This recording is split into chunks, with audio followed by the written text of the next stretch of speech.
10वी आणि 12वीच्या विद्यार्थ्यांसाठी शिवाय शिक्षकांसाठी देखील बातमी मोठी आहे। कारण 10वी आणि 12वीच्या हॉल तिकिटावर थेट जातीचा उल्लेख करण्यात आलेला आहे।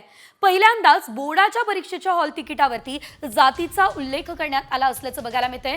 त्यामुळे पालकांना देखील हा मोठा धक्का सध्या मानला जात असल्याचं पाहायला मिळतंय। जातीचा एक वेगळा कॉलम हॉल तिकिटावरती कशासाठी आहे हा प्रश्न पालक वर्ग विचारतोय।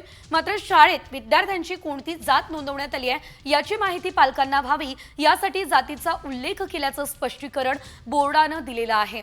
जातीची नोंद चुकीची असल्यास पालकांना योग्य ती कागदपत्र सादर करून ती दुरुस्त करता येतील असं बोर्डानं यावेळेस म्हटलेलं आहे। तुमची जात नेमकी कोणची असं आता हॉल तिकिटावर विचारलं जातंय। त्यामुळे खरं तर ही धक्कादायक बाब म्हणावी लागेल। एकीकडे आपण पाहतोय या संदर्भात अधिकची अपडेट आपण घेऊयात आमचे प्रतिनिधी सूरज मसूरकर यांच्याकडून।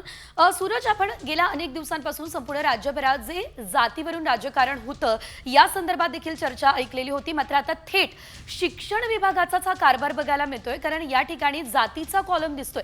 काय नेमकं कारण आहे यामागचं, का हा कॉलम ठेवण्यात आलेला आहे, सविस्तर माहिती या संदर्भात?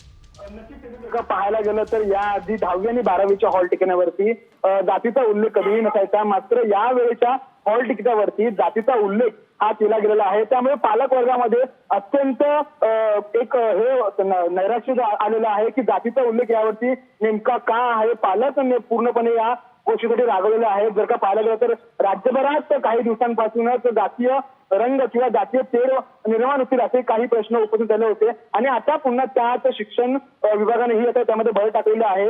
विद्यार्थ्यांच्या हॉल तिकिटांवरती जातीचा उल्लेख केला गेलेला आहे। काही दिवसांवरती 10वी आणि 12वीची परीक्षा आहे आणि त्यामध्ये त्या हॉल तिकिटावरती जातीचा उल्लेख, त्यामुळे कुठेतरी संपूर्ण पालक वर्गात एक नाराजीचं चित्र दिसलेलं आहे आणि त्यामुळे हा चर्चेला उधाण आलेला आहे। मात्र यावरती तर सरकार नेमकी कोणती भूमिका घेतं, सरकार नेमकं यावरती काय स्पष्टीकरण देतं असेल हे पाहणं आता महत्त्वाचं असणार आहे। निश्चितच धन्यवाद सूरज दिलेल्या सर्व अपडेटसाठी। मात्र ही बातमी निश्चितच धक्कादायक म्हणावी लागेल। एकीकडे आपण पाहतोय जातीचा उल्लेख थेट करण्यात आलाय, मात्र नेमके विद्यार्थ्याची जात विचारली तरी कशासाठी जाते हा सवाल या ठिकाणी उपस्थित केला जातोय। पहिल्यांदाच हॉल तिकिटावरती जातीचा उल्लेख करण्यात आलेला आहे।